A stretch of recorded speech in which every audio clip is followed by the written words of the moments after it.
बिस्मिल्लाहिर्रहमानिर्रहीम। अस्सलाम वालेकुम। PMF first year class. I am doctor Memoon Asma from Shahrukh Alam college of health sciences Multan. तो हम चैप्टर पढ़ रहे थे न्यूट्रिशन का। उसमें डिफरेंट न्यूट्रिएंट्स होते हैं जो कि हमारी खुराक का हिस्सा होते हैं और हमारी बॉडी में काम करने के लिए बहुत ज़रूरी होते हैं। कि हमारी बॉडी में जो भी सिस्टम्स काम कर रहे हैं, चाहे वो रेस्पिरेटरी सिस्टम है, डाइजेस्टिव सिस्टम है, CVS है, CNS है, सबके लिए ग़िज़ाई अज्जा बहुत ज़रूरी होती हैं। और उसमें एक बहुत ही इम्पोर्टेंट जो है वो विटामिन्स या हयातीन है। विटामिन्स हमारी बॉडी में दूसरी सारी सरगर्मियों के लिए भी बहुत ज़्यादा ज़रूरी होते हैं और दूसरे जो मिनरल्स होते हैं या दूसरी चीज़ें होती हैं ग़िज़ाई अज्जा, उनकी एब्जॉर्प्शन के लिए भी बहुत अहम होते हैं। और ये हम फलों से भी हासिल कर सकते हैं, जानवरों से भी। और ये हमारी बॉडी में क्या क्या इनका काम है ये हम देखते हैं। विटामिन जिस्मानी अफ़ाल में बहुत ज़्यादा रोल अदा करते हैं। हल पजीरी के लिहाज से विटामिन को दो ग्रुप में तकसीम किया गया है। कुछ पानी में हल होने वाले विटामिन हैं, वाटर सॉल्युबल, जैसे कि vitamin B, vitamin C and vitamin E. जबकि कुछ फैट सॉल्युबल होते हैं, चर्बी या तेल इसमें हल होने वाले, तो विटामिन ए है, विटामिन डी एंड विटामिन के। आप लोगों ने देखा होगा कि अगर खुराक से हमारी विटामिन्स की कमी पूरी नहीं हो रही तो डॉक्टर्स हमें मल्टी विटामिन्स रिकमेंड करते हैं, डिफरेंट विटामिन्स। तो अगर vitamin B, C and vitamin E है तो वो कहते हैं कि इसे पानी के साथ लेना है, टैबलेट्स फॉर्म में है तो ये पानी के साथ लेनी है। लेकिन अगर विटामिन ए, डी एंड के हो तो कहते हैं दूध के साथ लेना है, क्योंकि दूध में चर्बी होती है, तेल होता है, फैट्स होते हैं। तो इस वजह से फैट सॉल्युबल जो होते हैं वो vitamin A, vitamin D and K हैं। जबकि पानी में हल होने वाले water soluble vitamin B, C and vitamin E हैं। अहम और आमतौर पर विटामिन पाए जाते हैं वो कौन कौन से हैं? विटामिन बी कम्प्लेक्स है जिसमें विटामिन B1 होता है, B2, B5, B6 and B12। इसके अलावा vitamin A, vitamin C, vitamin D, vitamin E and vitamin K, ये बहुत ज़्यादा आम और मशहूर हैं। इसके अलावा भी कुछ विटामिन होते हैं, तो हम इनकी डिटेल पढ़ेंगे कि कौन से विटामिन ये कहाँ से हासिल होते हैं, किस ग़िज़ाई ज़रिया उनका कौन सा है, रोज़ाना की खुराक हमें कितनी चाहिए। बैलेंस डाइट, पहले हम जिक्र कर चुके हैं, बैलेंस डाइट बहुत ज़्यादा ज़रूरी है। किसी चीज़ की एक्सेसिव ज़्यादती भी नुकसानदेह होती है और कमी की वजह से भी बीमारियां पैदा होती हैं। और जिसमें इसका इस्तेमाल क्या है ये भी हम देखेंगे। अब विटामिन ए, सबसे पहले इसका अमूमी जो नाम है, कॉमन नेम है रेटिनोल। तो ये कहाँ से हम हासिल करते हैं? फुल क्रीम दूध और दीगर दूध की मसनूआत, डेयरी प्रोडक्ट्स में बहुत ज़्यादा पाया जाता है विटामिन ए। इसके अलावा मछली के जिगर का तेल, अंडे की जर्दी, चर्बी और दीगर तेल में पाया जाता है। कलेजी में गाजर से बीटा कैरोटीन मिलती है, गाजर में बीटा कैरोटीन होती है जो कि बाद में विटामिन ए में चेंज हो जाती है। तो इसके ज़रिए कौन कौन से हैं ये देख लिया। रोज़ाना हमें खुराक कितनी इसकी रिक्वायर होती है? 1 मिलीग्राम विटामिन ए की 1 मिलीग्राम डेली की हमारी रिक्वायरमेंट है। और इसमें बॉडी में इसका इस्तेमाल क्या है? सबसे पहले बिनाई के पिगमेंट को बनाता है। ये आई साइट जो होती है, नज़र की बिनाई होती है, आँख की बिनाई, इसके लिए बहुत ही अहम है विटामिन ए, जिसे रोडोप्सिन कहते हैं।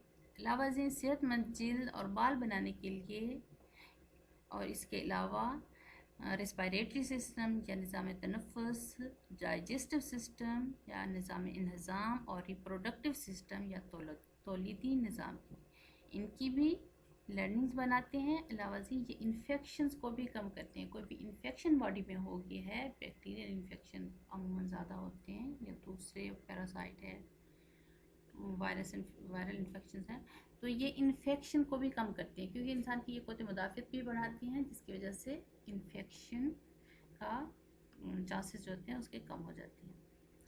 इसके अलावा अब विटामिन बी को हम बी कम्प्लेक्स को डिस्कस डिस्कस करते हैं। उसमें बहुत सारे विटामिन थे। B1 है, तो B1 का कॉमन नेम है थायामीन।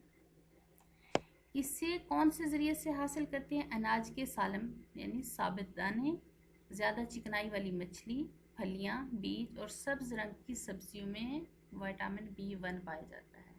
इसकी डेली जो रिक्वायर हमें अमाउंट है वो है 1.7 मिलीग्राम। और ये जिसमें इसका क्या काम होता है? कार्बोहाइड्रेट्स का मेटाबॉलिज्म जो होता है उसके लिए ये बहुत ज़्यादा ज़रूरी होता है। और जो इंजाइम्स काम कर रहे होते हैं मेटाबॉलिज्म में, उनका ये हिस्सा होता है। असाब को ताकत बख्शता है, असाबी दबाव को कम करता है। मीन्स के ब्रेन के लिए भी बहुत इम्पोर्टेंट है और कार्बोहाइड्रेट्स के मेटाबॉलिज्म के लिए भी। इसके अलावा B2 है, राइबोफ्लेविन है इसका कॉमन नेम। B1 जैसे ही ये इसका काम है वहीं से हासिल होता है। इसके अलावा ये दूध की मसनूआत और दिल, गुर्दे, कलेजी, कपूरे वगैरह से हासिल होता है। इसकी जो डेली अमाउंट है वो है 1.4 टू 1.8 मिलीग्राम। ये भी कार्बोहाइड्रेट्स, प्रोटीन्स और फैट्स के मेटाबॉलिज्म में इस्तेमाल होने वाले दो इमदादी खामरों मीन्स के इंजाइम्स का हिस्सा होते हैं, जो कि कार्बोहाइड्रेट्स, प्रोटीन्स और फैट्स की मेटाबॉलिज्म करते हैं, उनकी तोड़ फोड़ करते हैं। तो उन इंजाइम्स का ये हिस्सा होते हैं। ख़ुसूसी तौर पर जिल्द और असाब के लिए बहुत अच्छा है। विटामिन B3 या नियासिन B1 और B2 जैसा ही है। इसके अलावा दालें, ख़ुसूसी तौर पर मटर में पाया जाता है। दूध में ये कम मिकदार में होता है, मगर दूध में काफ़ी मिकदार में ट्रिप्टोफैन मौजूद है, जो जिसमें नियासिन में बदल सकता है। दूध में ट्रिप्टोफैन पाया जाता है, जो कि बाद में जिसमें जाकर नियासिन में या विटामिन B3 में चेंज हो जाता है। इसकी जो रिक्वायर अमाउंट है बड़ों में 15 टू 20 मिलीग्राम, जबकि बच्चों में 5 मिलीग्राम रिक्वायर होती है। इसका जिस्म में इस्तेमाल ये होता है कि जिस्म के टिश्यूज़ को बरकरार रखता है और रद्द अमल को इन इमदादी खामों का हिस्सा बनकर सर अंजाम देता है, जो हयातीन यानी विटामिन B2 से मिलकर बनते हैं। ख़ुसूसी तौर पर जिल्द और असाब की ताकत का बायस है। ये भी जिल्द और दिमाग के लिए, असाब के लिए बहुत इम्पोर्टेंट है और जिस्म के टिश्यूज़ को बरकरार रखता है, उन्हें डिस्ट्रॉय होने से बचाता है। इसके अलावा विटामिन B5, पेंटोथेनिक एसिड जो होता है तमाम नबाताती और हैवानी माए से हासिल होता है, पौधों से भी और जानवरों से भी हासिल होता है। इसकी रिक्वायर अमाउंट जो है 10 मिलीग्राम बड़ों में और 5 मिलीग्राम बच्चों में जाती है। इसका जिस्म में काम क्या होता है? दो इमदादी खामों का मतलब इंजाइम्स का ये लाजमी हिस्सा है। बीमारियों और इन्फेक्शन के ख़िलाफ़ क़ुव्वत मुदाफ़अत बढ़ाता है। किस तरह? एंटीबॉडीज़ बनाकर। तो कोई भी इन्फेक्शन जब बीमारी हो जाती है तो उसके अगेंस्ट ये एंटीबॉडीज़ बनाता है और बॉडी को उससे बचाता है। इसीलिए यह मुदाफ़ाती निज़ाम का हिस्सा है और एलर्जी वगैरह के ख़िलाफ़ काम करता है। B5। इसके अलावा विटामिन B6 या पेरिडॉक्सिन जो होता है ये फल, सब्जियां, जानवरों से भी हासिल होता है, हैवानी ज़राए से भी, मगर खाना पकाने के आम और वजह तरीक़ों से तबाह हो जाता है। ज़्यादा अगर उसे पका लिया जाए, फल सब्जियों को बहुत ज़्यादा उन्हें भून लिया जाए तो उनकी ग़िज़ायत कम हो जाती है। तो पेरिडॉक्सिन फलों से, सब्जियों, जानवरों सबसे हासिल किया जाता है और इसकी रिक्वायर जो अमाउंट है वो 2 मिलीग्राम है। डेली की अमाउंट 2 मिलीग्राम है। इसका फंक्शन क्या है, इस्तेमाल क्यों होता है बॉडी में? ये प्रोटीन के मेटाबॉलिज्म में काम आने वाले इमदादी खामों को बनाता है। कौन से एंजाइम? जो प्रोटीन की मेटाबॉलिज्म कर रहे होते हैं। इसके अलावा B5 के साथ मिलकर जिसमें मुदाफ़ाती निज़ाम को मजबूत करता है, ये भी मुदाफ़ाती निज़ाम में काम कर रहा है। असाबी निज़ाम के लिए ख़ुसूसी तौर पर कारआमद है। अगर ख़वातीन को 20 ता 80 मिलीग्राम रोज़ाना दिया जाए तो उनको माहवारी के अय्याम के दबाव में इजाफा होता है। इसके अलावा B12 या सियानोकोबालामीन है। सियानोकोबालामीन हमें जानवरों से हासिल होती है, हमारी खुराक से भी हासिल होता है। इसके अलावा सब्ज़ पत्तों वाली सब्जियों में B12 तो नहीं होता, मगर कोबाल्ट होने की वजह से जिसमें B12 यानी कोबालामीन बन जाता है। और इसकी डेली जो अमाउंट रिक्वायर है हमें वो 3 माइक्रोग्राम है। और इसका इस्तेमाल बॉडी में ये होता है कि खून के सुर्ख ज़रात को बनाता है। इसके अलावा विरासती कोड के तशु के मेटाबॉलिज्म में कारआमद है। जो विरासती जेनेटिक मटेरियल होता है उसके लिए उसकी जो चेंजेस होती हैं उसके लिए ये बहुत इम्पोर्टेंट है। इसकी कमी से एनीमिया हो जाता है। एनीमिया होता है जिसमें सुर्ख ज़रात कम हो जाते हैं, खून के सुर्ख ज़रात, रेड ब्लड सेल्स की कमी हो जाती है, एचबी कम हो जाता है। तो चूँकि कोबालामीन जो है ये B12 है, ये खून के सुर्ख ज़रात को बनाता है। अगर B12 की कमी हो जाए तो फिर एनीमिया हो जा सकता है। इसके अलावा फोलासीन या फॉलिक एसिड ये सब्ज पत्तों वाली सब्जियों और कच्चे फलों में पाया जाता है। 400 माइक्रोग्राम इसकी डेली डोज हमें रिक्वायर होती है।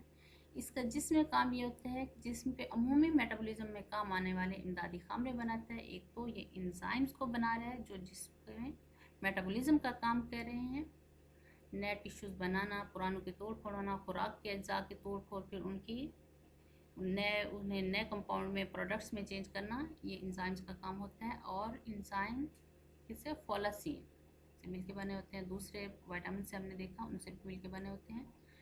इन विरासती कोड के तशु को बनाने में मदद देते हैं। ये भी जेनेटिक मेकअप जो होता है, जो माँ बाप से ऑफस्प्रिंग औलाद में मुंतकिल हो रहा है, उसमें जो चेंजेस आती हैं करते हैं उसके लिए ये बहुत इम्पोर्टेंट होता है।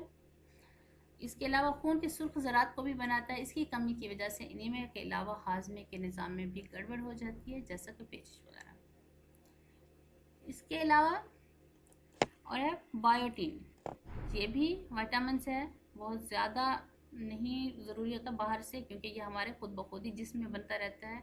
इसके अलावा ये तमाम नबाताती और हैवानी ज़राए खुराक से भी हासिल होता है और इसकी रिक्वायर्ड जिसमें खुद ब खुद बनता है बायोटीन। और इसका काम होता है प्रोटीन्स और कार्बोहाइड्रेट जो होते हैं इसकी और फैट्स के मेटाबॉलिज्म में काम आता है। लहमियाती निशास्तों को चिकनाई के मेटाबॉलिज्म में काम आता है। विटामिन सी या एस्कॉर्बिक एसिड, ये ताज़ा फल, सब्जियां, ख़ुसूस तौर पर किन्नू, चकोतरा, पालक, लीमू, सेब, इन सब में पाया जाता है विटामिन सी। और ये हमारी क़ुव्वत मुदाफ़ियत को बहुत ज़्यादा बढ़ाता है। बच्चों में 20 मिलीग्राम अगर ज़हनी दबाव वगैरह हो तो 0.5 से 1 ग्राम तक भी इसकी डेली डोज ली जा सकती है।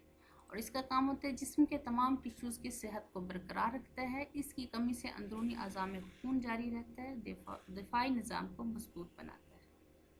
तो इसके बहुत इम्पोर्टेंट काम है। विटामिन सी हमारे लिए बहुत ज़्यादा ज़रूरत होता है। अगर इसकी कमी हो जाए तो बहुत सारी डिजीज़ भी हो सकती हैं, जैसे स्कर्वी है तो विटामिन सी की कमी की वजह से होती है। आप लोगों ने आमतौर पर आजकल कोविड बहुत ज़्यादा है, कोरोना, तो उसके लिए कहते हैं कि इंसान का जिसका क़ुव्वत मुदाफ़ियत ज़्यादा होगी, इम्यून सिस्टम वीक नहीं होगा, हाई स्ट्रेंथ होगी, स्ट्रेंथन होगा, तो उसे डिजीज़ कम ही उस पर हमला करती हैं। तो उसके लिए हमें कहते हैं कि विटामिन सी ज़्यादा से ज़्यादा लें, जिसकी वजह से हमारा इम्यून सिस्टम स्ट्रॉन्ग होगा और हम डिजीज़ से बच सकेंगे। इसके अलावा विटामिन डी है, कोलकैल्सिफेरॉल भी इसका नाम है, कैलाफिक भी है। और ये विटामिन ए के साथ भी दूध और इसकी मसनूआत में पाया जाता है। मछली के जिगर का तेल, चर्बी और तेल, कलेजी और अंडे की जर्दी में पाया जाता है। इसकी जो डोज है वो 400 इंटरनेशनल यूनिट सबके लिए, बच्चों बड़ों में। और इसका काम ये होता है कि इमदादी हयातीन कहलाता है, क्योंकि ये दूसरे विटामिन्स की एब्जॉर्प्शन के लिए भी बहुत इंपॉर्टेंट होता है। एक तो इसका अपना काम भी है, यह हड्डियों और में कैल्शियम को जमा करने में मदद देता है, इन्फेक्शन से बचाता है। इसके दूसरे काम भी होते हैं और सबसे इम्पोर्टेंट ये दूसरे मिनरल्स जो होते हैं या विटामिन्स हैं उनकी एब्जॉर्प्शन में भी मदद देता है। इसलिए इसे इमदादी हयातीन या हेल्पिंग विटामिन भी कहते हैं। और ये सूरज की रोशनी में हयातीन ए जो होते हैं डी में बदल जाते हैं जिल्द के ज़रिए। जब हम धूप पे बैठते हैं तो हमारे विटामिन ए जो होते हैं विटामिन डी में चेंज हो जाते हैं। बच्चों की हड्डियों में कैल्शियम को जमा करने में मदद देता है, इन्फेक्शन से बचाता है, ख़ुसूसी तौर पर सांस के निज़ाम की, रेस्पिरेटरी सिस्टम की। इसमें ये बहुत इम्पोर्टेंट है। और इसकी कमी से बुढ़ापे में हड्डियाँ चटकने का अमल हो सकता है। इसी वजह से इसे हमें डेली रूटीन में शामिल करना चाहिए। दूध वगैरह ये इस तरह की चीज़ें हमें लेनी चाहिए, चर्बी, तेल, कलेजी, अंडे की जर्दी वगैरह, ताकि हमें मिलता रहे। एक तो हमें यंग एज में भी बहुत रिक्वायर होता है और ओल्ड एज में भी जाकर हड्डियों का मसला होने लग जाता है, तो उसके लिए विटामिन डी बहुत ज़रूरी है। इसके अलावा विटामिन ई या टोकोफिरोल जो होते हैं ये पूरे दाने के अनाज, दालें और फलियों, सब्ज पत्तों वाली सब्जियां, ख़ुसूसी तौर पर सलाद के पत्ते और बंद गोभी में पाया जाता है। विटामिन ई ये बहुत ज़्यादा इम्पोर्टेंट है। ये 12 से 15 इंटरनेशनल यूनिट इसकी रिक्वायरमेंट डोज है। ये आम टिश्यूज़ को बरकरार रखता है। ज़्यादा मिकदार में खाने से दीगर हयातीन वगैरह के असरात मज़ीद महफूज हो सकते हैं। इसके अलावा विटामिन ई जो है हमारे बालों, हमारी स्किन की, इनकी, हमारे नाखून, इनकी नेल्स की नशोनुमा के लिए भी बहुत इम्पोर्टेंट होता है। विटामिन एफ इतना ज़्यादा आम नहीं है, बहुत कम है, और इसकी कोई मखसूस मकदार भी मुकर्रर नहीं है कि हमें कितनी मकदार में चाहिए। ये बहुत ही कम मकदार में चाहिए होता है और ये ज़्यादा इम्पोर्टेंट भी नहीं है। ये नबाताती तेल, बीज वगैरह से हासिल होता है और इसका काम होता है आम टिश्यू, ख़ुसूसी तौर पर जिल्द वगैरह की हिफाजत करता है, गिरते बाल और खुरदरे नाखूनों को बचाता है, खून की तरसील के निज़ाम में लोथड़े बनने के अमल से भी बचाता है, जिससे दिल के दौरे से बचा जा सकता है। अगर खून की तरसील मतलब ब्लड सर्कुलेशन जो होती है उसमें क्लॉट्स बन जाए, लोथड़े क्लॉट्स, ब्लड के क्लॉट्स बन जाती हैं, तो नालियाँ तंग हो जाती हैं, बंद हो जाती हैं, जिसकी वजह से दिल का दौरा पड़ता है, कहते हैं हार्ट अटैक हो गया। तो उसका मसला यही होता है कि वो क्लॉट्स बन जाते हैं। इसके अलावा विटामिन के है, इसकी दो टाइप्स हैं, K1 होते हैं एंड K2। K1 जो होते हैं विटामिन K1 ये सब्जियों से हासिल होते हैं, और K2 जो होते हैं ये हमारी अपनी बॉडी में ही, मैदे में और आंतों में मौजूद बैक्टीरिया से बन जाता है। कुछ बैक्टीरिया यूज़फुल भी होते हैं जो कि हमारी आंतों में और हमारे मैदे में पाए जाते हैं, और ये विटामिन K2 बनाते हैं, जो कि हमारी डेली रूटीन के लिए बहुत ही ज़रूरी है। इसकी कोई मखसूस मकदार मुकर्रर नहीं होती, हाँ, लेकिन अगर कोई डिज़ीज़ हो जाए तो उसके लिए विटामिन के बहुत ज़रूरी है, तो फिर उसकी डोज डॉक्टर रिकमेंड करते हैं। खून को जमने में मदद देता है, यानी ज़ख्म वगैरह से बहने वाले खून को रोकता है। अगर नियोमाइसिन तर्ज की एंटीबायोटिक इस्तेमाल की जाए तो फिर विटामिन K2 बनने का अमल रुक जाता है। होता ये कि एंटीबायोटिक ये इन्फेक्शन के लिए हम लेते हैं नियोमाइसिन, कोई सर्जरी वगैरह हो गई है, इस तरह के इन्फेक्शन हो जाए तो उसके लिए नियोमाइसिन लेते हैं, और ये नियोमाइसिन जाकर जो बैक्टीरिया हमारी बॉडी में मौजूद हैं पहले से ही, जो कि विटामिन K2 प्रिपेयर कर रहे हैं, तो उनको जाके ये डिस्ट्रॉय कर देते हैं, उनकी कारकर्दगी को रोकते हैं। तो इस वजह से विटामिन K2 बनने का अमल जो होता है वो रुक जाता है, और ये खून को जमने में मदद देता है। सबका से इम्पोर्टेंट इसका काम जो है ये ब्लड क्लॉटिंग करता है, खून को जमने में मदद देता है, ब्लड क्लॉट करता है। कुछ बीमारियां ऐसी होती हैं जैसे हीमोफीलिया है, तो उसमें ये होता है कि ब्लड क्लॉट ही नहीं होता, ब्लड जमता ही नहीं है, थोड़ा सा कट भी लग जाए तो बहुत ज़्यादा ब्लीडिंग हो जाती है, जिसकी वजह से ब्लीडिंग बहुत ज़्यादा होने की वजह से एनीमिया हो जाता है, ब्लड की कमी हो जाती है। तो उसके लिए फिर जो इस तरह के पेशेंट रहते हैं तो उन्हें विटामिन के एक्स्ट्रा डोज में भी, मतलब खुराक के अलावा भी उन्हें विटामिन के दिया जाता है ताकि वो उनकी ब्लड क्लॉटिंग हो सके। तो ये हमारे बहुत इम्पोर्टेंट है विटामिन हमारे डेली रूटीन के लिए, हमारी दूसरी जो ग़िज़ाई अज्जा हैं उनके एब्जॉर्प्शन के लिए, तो उनके निज़ाम के लिए ये बहुत ज़्यादा ज़रूरी होते हैं, इम्पोर्टेंट होते हैं, और हमें इनकी मुकर्रर मकदार ही लेनी चाहिए। अगर हम बहुत ज़्यादा हाई डोज ले लेते हैं तो भी हमें नुकसान मिलता है, और कम अगर लें तो उससे भी बहुत ज़्यादा बीमारियों के खदशे रहते हैं। Okay, thank you.